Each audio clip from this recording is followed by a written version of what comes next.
Right, in this video we're going to be fitting this Dongar Technologies Dashcam Power Adaptor, 10-pin Type H for select Hyundai and Kia. So what this does is, exactly what it says, connects to your rear view mirror to create a powered USB port that turns on when your vehicle is started.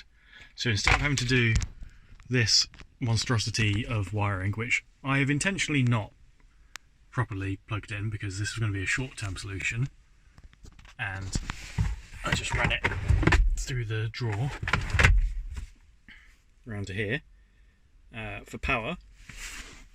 2 months on, I'm actually getting around to fitting this, and it is pretty simple.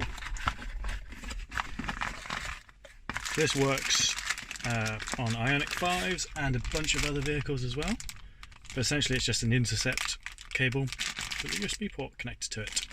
They even provide you a little USB cable. Is it the right type from a dash cam? Or they do multiples, even better. I don't think actually either of those are the right ones. Oh well.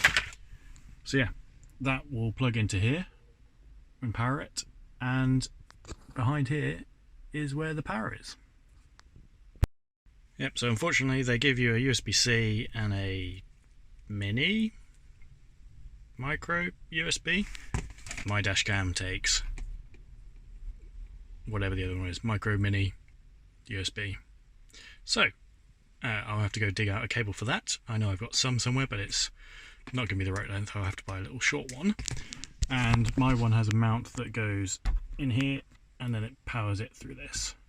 But what we need to do is we need to get to this, which is going to be quite hard to do one-handed.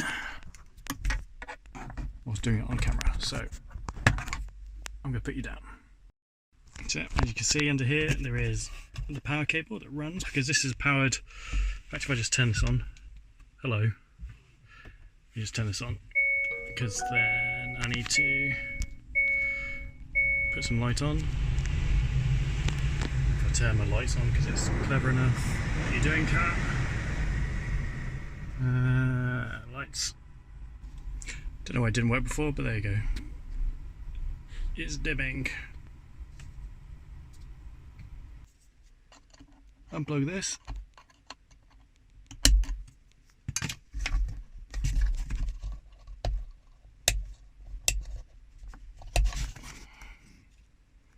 Then we'll plug in our adapter. So you can see, identical bits. I'll just connect this all in, that'll go in there, that'll go in there, and then we'll just have this loose whilst I go find a USB cable. There we go, that's all in.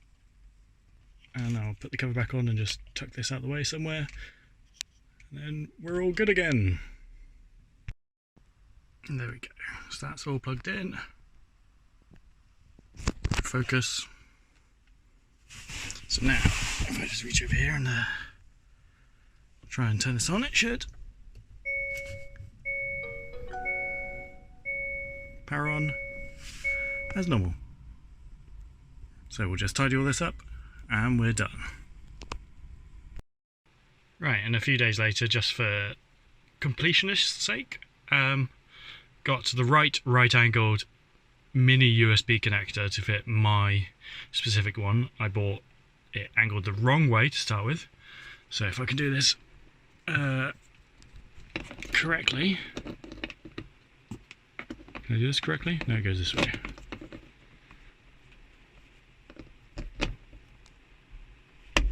That fits in there. Then this will go in here. Gonna do a USB one-handed the right way around.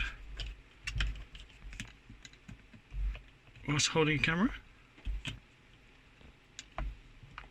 That's not the right way around. So the answer is no. 1 second. So we are on, plugged in. We'll tidy all this back up in here, and that's jobs are good.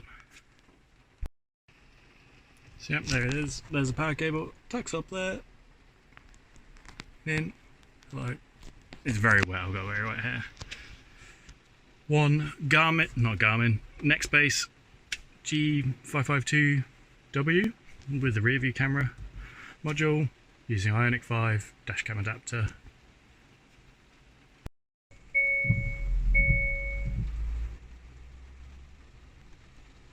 we go. Turn the light off.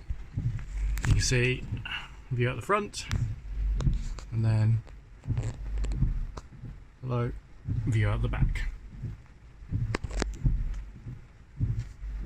So this is quite a handy little dash cam because it just points. I need to angle this back in because I've hit it many times installing this.